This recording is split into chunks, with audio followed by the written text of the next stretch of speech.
morning and welcome to Life and Style. It's Relationship Wednesday right here on your favorite TV station, KT, and I'm your host, Chris Jetem on Talk to Pastor Chris.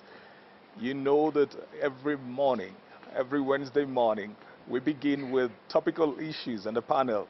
We discuss things that would build up and things that pertain to your relationships, questions that you have, matters that are of concern to you. So I've got a panel even today, and we'll be talking about whether it is possible to have a successful relationship online. Is that even possible?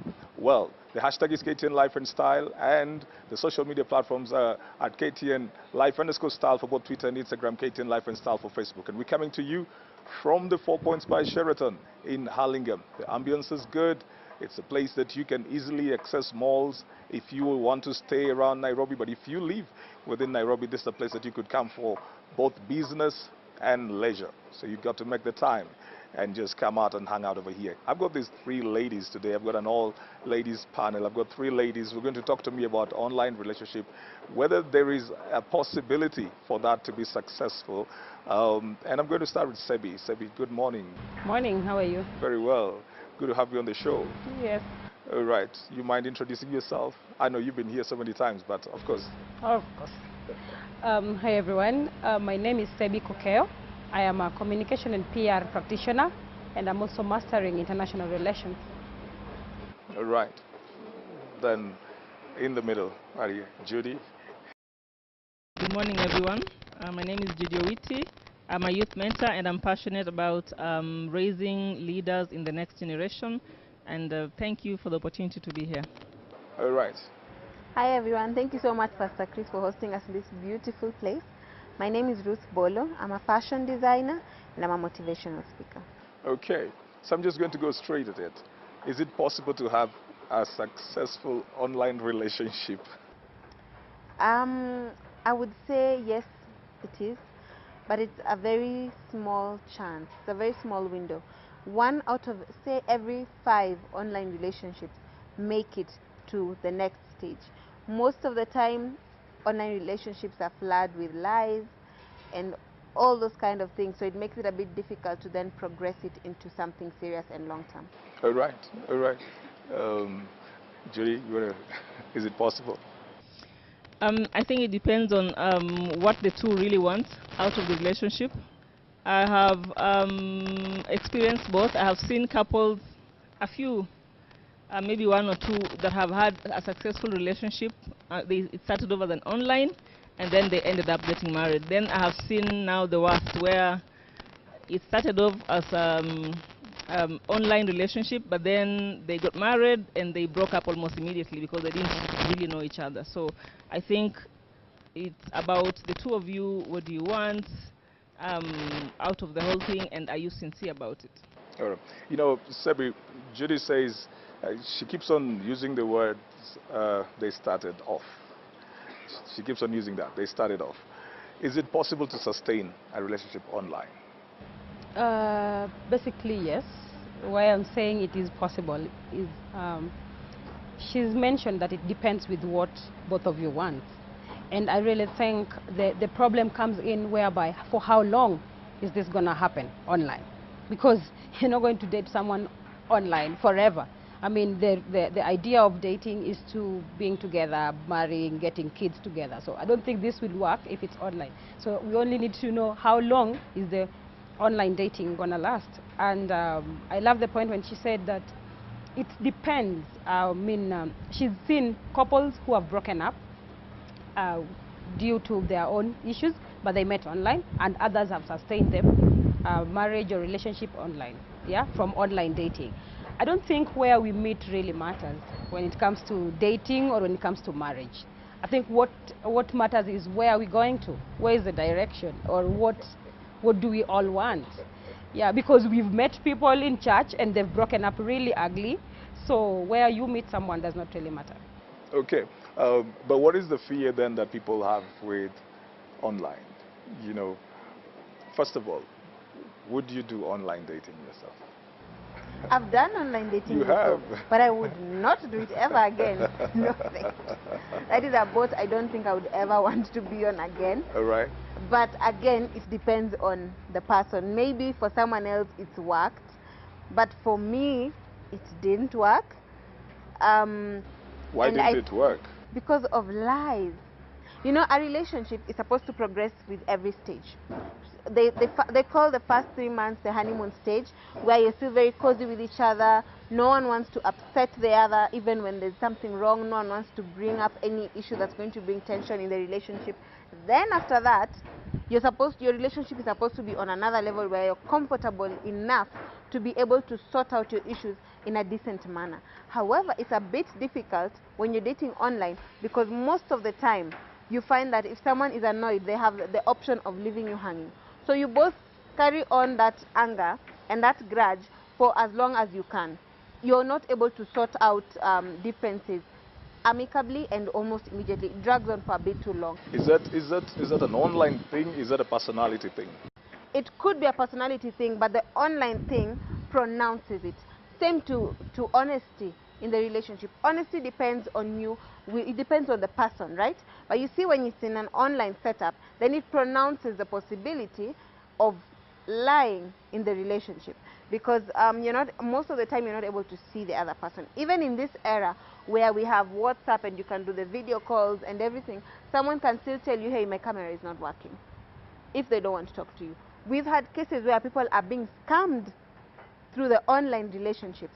So it's a very delicate relationship, and it is, if you're lucky enough to find someone who knows what they want and someone who is in it for the long term, then it can work, if you're also in it for the long term. But if you find someone who is there to play games and waste your time, then you are in for a proper roller coaster. So it really, again, like Sebi says, it depends on the person's personality, but the online pronounces everything negative, not positive. All right. You kept on saying that people started off, and I asked Sebi whether they could sustain that. She said yes, but I don't think she convinced me. The people who will date or will say they're in a relationship online for quite a while, they've never met that person. How long is somebody supposed to take before they meet the other person? Because sometimes they're very deep, they're talking very intimate stuff. They've gotten to a place where the favors that are being done, money is being sent, all of that. But these people have never met. They actually feel like they really know each other. And it's gone on for 1, 2 years or something. How long is that supposed to go if it's going to be healthy? Again, I think you need to ask yourself, the two of them, are you on the same page? Because you can be, you already, maybe the lady has already, in her mind, she's already seen the wedding dress, and she's already seen the ceremony. But the guy is just in it for fun, They probably have and it could be the other way around too. Of course, these things happen. So it could be that, it can be that situation where one is serious and the other one is not. So they're not on the same page. That can go on for years, because one person is playing, the other one is serious. And so, and then also, the social media can be so superficial, Somebody can appear to be what they're not. It could be just a misrepresentation. So somebody could be hiding behind that, and they don't want to really reveal who they really are, so they're prolonging it, So you are thinking you're speaking to this 25-year-old man, maybe you're also 25 or younger or whatever, but you could be speaking to a 50-year-old man that probably even lives next to you. You understand, like your neighbor. And you are thinking you're speaking to someone in America or, a far-off country. So it's very superficial, and it really has to come down to, are these people on the same page? What do they want out of it? And just build trust, a point of trust, where they trust each other by knowing what they want. And I think that they should, as Sebi said, define when is this going to move to the next stage, Because really, that's the point. You want to get married to this person. So, yes, you're going to be chatting back and forth for about, how many, 6 months, 1 year? What are we comfortable with, and how do we move to the next stage? You raised up an issue, and I'm just thinking there are two terms that keep on coming, that are faceless, that we keep on putting blame on. I hear a lot on this show, people saying society. then I hear a lot of people saying social media. The social media in society is made of real individuals. What happens when we go online, Sebi? What is this that is now called social media? Because I'm sitting here with you, Sebi is a person, Judy is a person, Ruth is a person. When we are online, then it takes its own form. It's now called social media. But it's not an automatic thing, you know. Yes, I would say this, that if we were at loggerheads with you, whatever I may tell you now and what I can tell you on text is completely two different things. Yeah, there's also body language. There's also how you can harmonize things when you're with the person physically. So social media tends to hide a lot about personality, about who we are, how we want other people to see us. Some perpetrators, by the way, I tell everybody every day that don't judge somebody because they write some callous things, sexist. People just want to be noticed, probably. They also want to be associated that, oh, he has a massive following. So social media tends to hide a lot of character traits of an individual, and that's why we tend to say that online social media is completely different.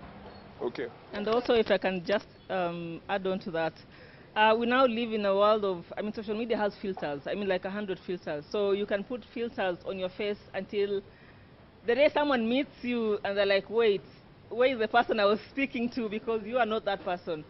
And so we hide behind this fakeness. We want to appear perfect. You know, social media portrays people to be perfect and to live perfect lives. So you're portraying... Does it bring out who we are, or is it shaping us into something else? I would not say it neither, because there's you have your persona and then you have your online persona. The people who will probably tell you, wait, on Facebook you sound very bold, or on Instagram you look very short, you know. So there's sometimes you probably don't do it on purpose, and sometimes you probably don't even know you're doing it, but you end up giving out a perception of you that you didn't even mean to give out. Sometimes maybe you're trying to look like a human rights activist, and then you end up coming out like as this angry, lonely person. So it's really social media. I would not say it's shaping you into something else, or it's bringing out in something. It depends on how the other person views it. Because the way I see my online persona is very different from perhaps the way she would see my online persona, or from the way you would view it, right? So social media can be looked at as very different, so many angles, and that's why I always say social media should never be a basis for any couple to end their relationship or start having frustration. It should never be a basis for that, never. Why do I think social media shapes our thinking, as you said? Because number one, there's a way somebody wants to portray themselves on social media, as I mentioned earlier. I don't want people to start thinking I am hurt, therefore I'm going to hide behind this, just because it provides a platform of expression where we can all express ourselves. However, you may not run away from your persona, but you can hide it under your keyboard. Therefore, social media, how I want to see you, depends on what I'm thinking. Therefore, social media shapes my mind. She said that there are so many filters that you may not know the person. I am thinking, I know there are filters. You're already thinking there are filters, but I know there are filters. So maybe she's not light-skinned. Maybe she's not dark as I think. So it all depends on social media, by the way. It shapes completely how we think about individuals, how we see our leaders, how we see other friends. You think somebody's living a good life. Why? Because they choose to show you what they want to see.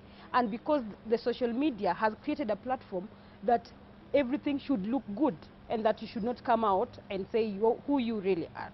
What I will agree is that it shapes our thinking, but not us as a person. For example, Ruth will now not stop putting on black because everyone online is putting on.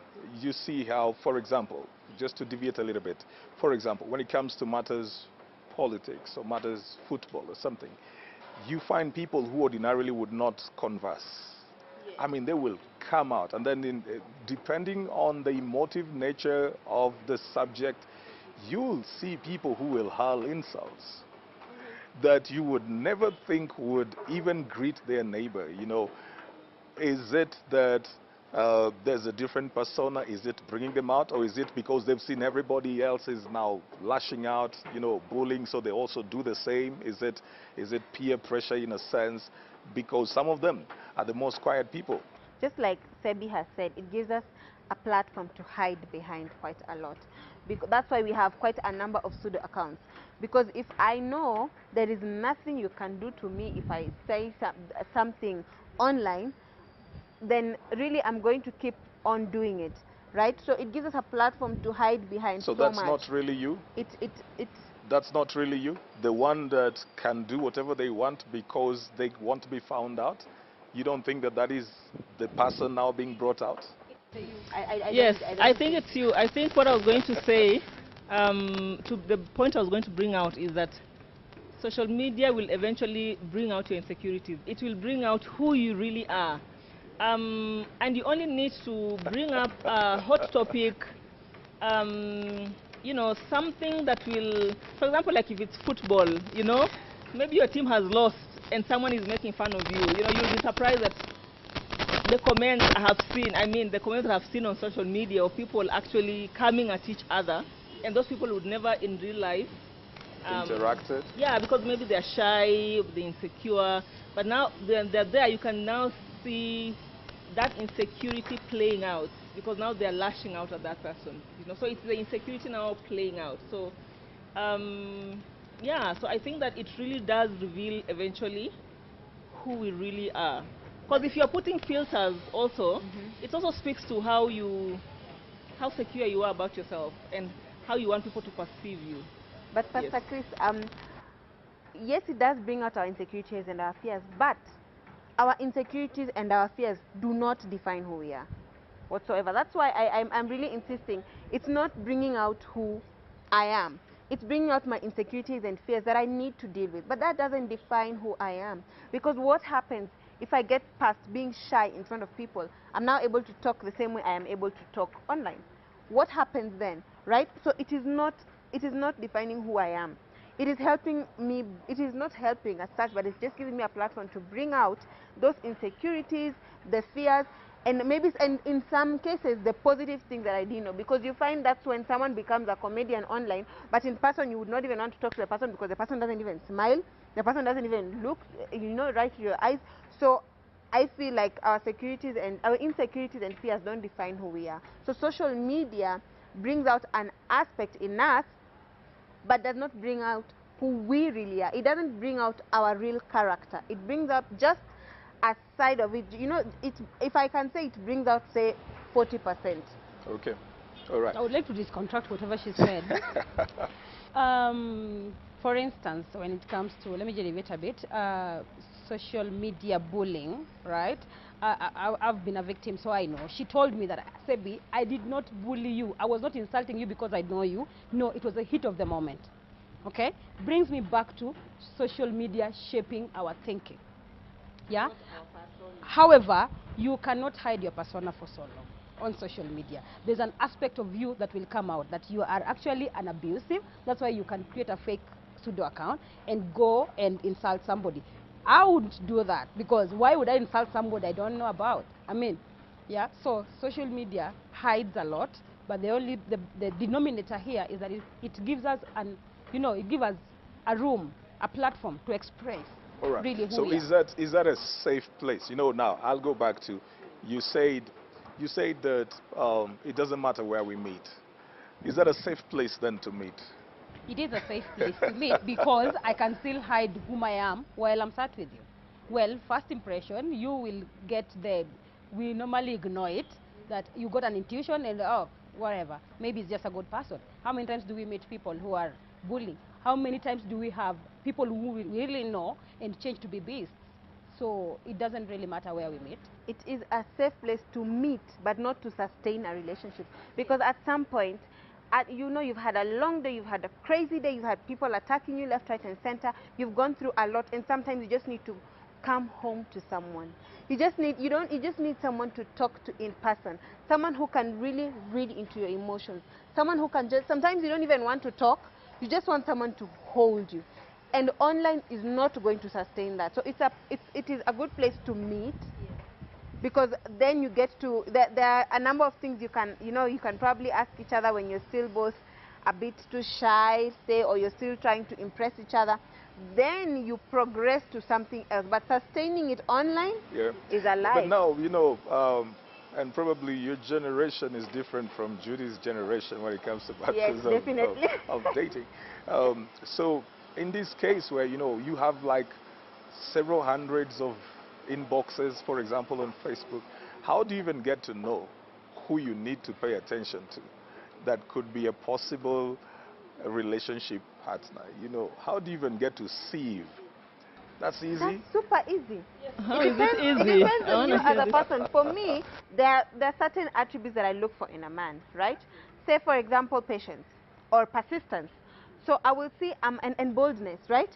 So I see a man They're who... listening. But I'm not touching. But I see a man who is persistent and is bold out of the many 740-something people, and I'll be like, maybe I should test his limits and see just how far he can go. And out of that, he will impress me to levels I didn't even think he could get to. And that's where I know where to begin. As opposed to someone who will try the first time, second time, and the third time they're already insulting me. I think how to screen your inboxes of who is potential is the easiest thing ever. I think I'll differ with you. Because you can meet, if somebody is out to get someone, men can be, a man can pursue even for 5 years. They can be very persistent if they just focus on you and they say, I'm going to get this girl. They can be so persistent, and you will think that they have good intentions, but really they have time on their hands, and they have a goal that they want to reach. I have met a lot of very annoying, persistent people online who just don't want to listen. You're trying to tell them, until you block them. They just keep telling you the same thing. You're like, this is not why I'm here on social media. Can you leave me alone? And they keep telling you the same thing, and they keep telling you the same thing, even after you have told them things very clearly. So I differ with that persistence on social media means that the person is serious. I don't think so. No, that's why I said it depends on the attribute. You see, the attribute is a package. You definitely won't just look at one thing. For example, there is a way, you might have, say, 2 persistent men, right?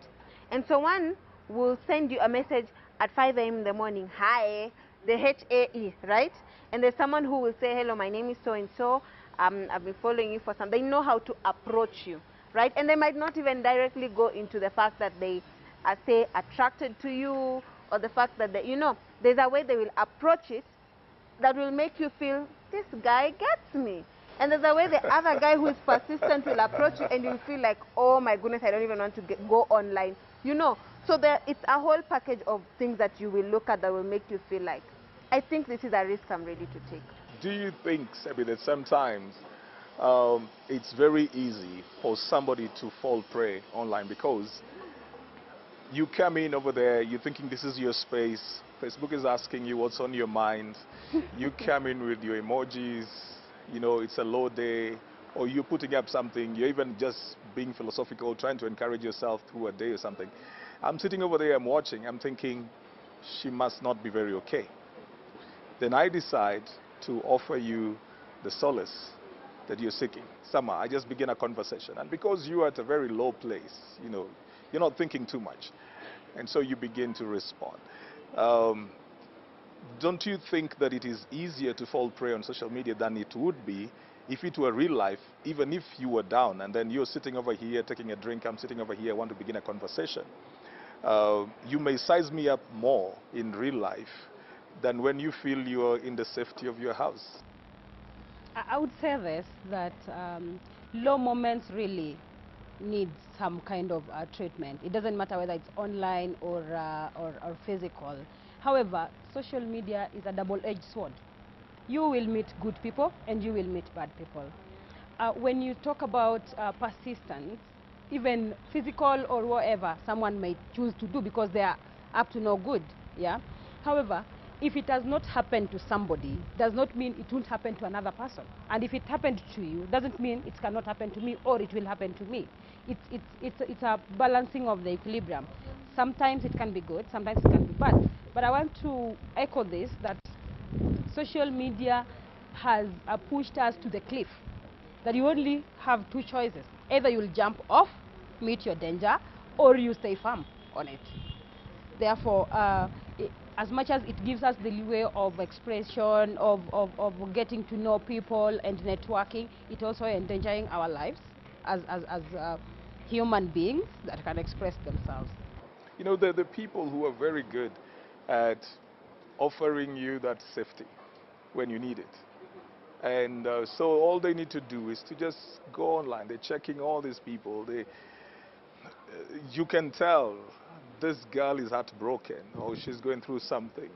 And so it's easy to just come over there and offer the conversation.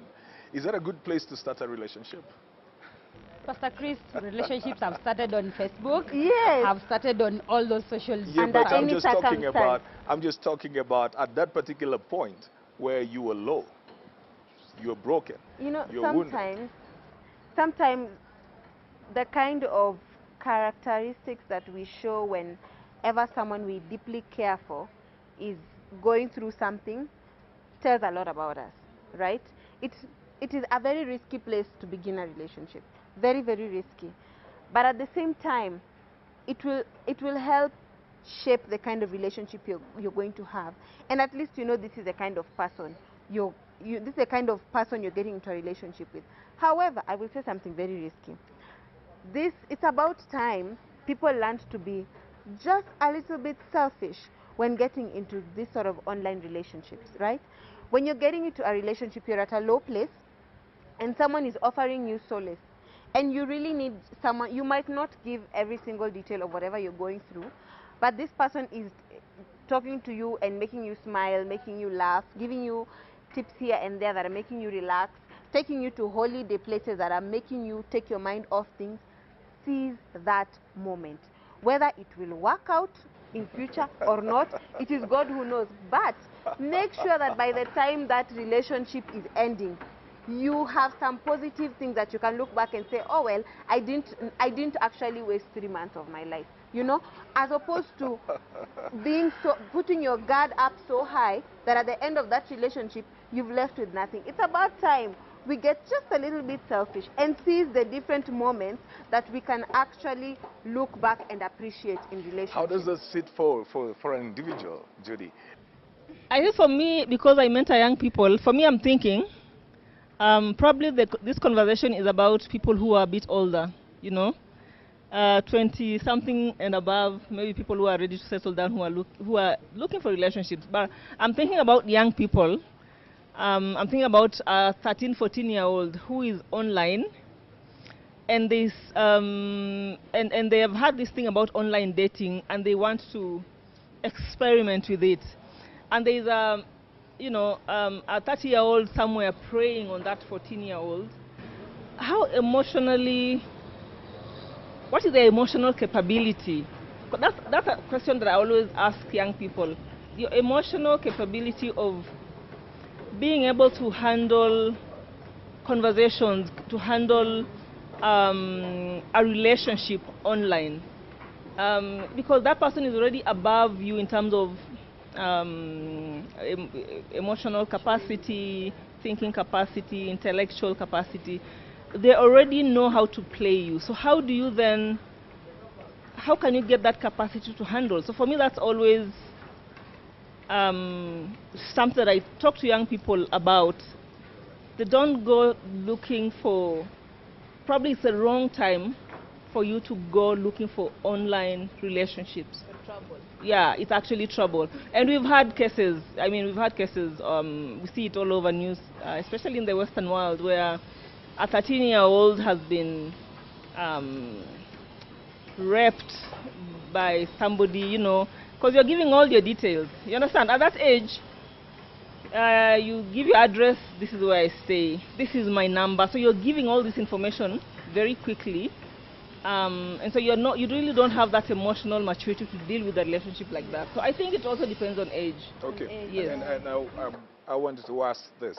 How deep should an online relationship go? How much details do you give? to what extent do you become affectionate to one another? You've never met this person. Are you supposed to give gifts? Are you supposed to lend money, bail out? What are the boundaries? I think giving or a form of expression depends on how far you've gone with the communication. Yes, we've given people money before, people we have never met. We have met strangers.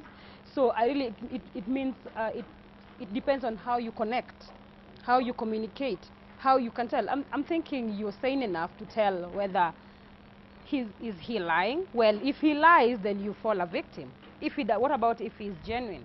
Therefore, we cannot actually differentiate whether someone while is you're lying. saying that, sorry to cut you, but while you're saying that, I remember a case of a lady who came online, put up a now I don't know whether that is her, very pretty face, amazingly pretty face, and had this claim that she had lost the father and the mother within a space of 1 week, both, and then came up with this story of how the body was being exhumed.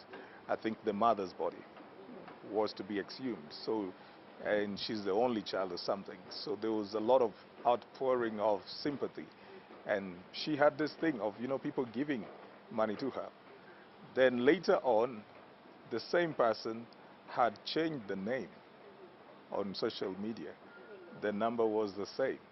The story was nearly the same. How does one get to know how far? Because there have been a lot of other scams like that, right? How do you get to know that? Even as you say, it depends on the connection level. But this is somebody who actually got several people convinced that she had lost her parents. That one is now coming into into us. We are human. We are empathetic, and some people wouldn't even rush for that. Some would go for such things because they're thinking, oh, I need to help her. Doesn't really mean that they are sure whether the people are genuine or not.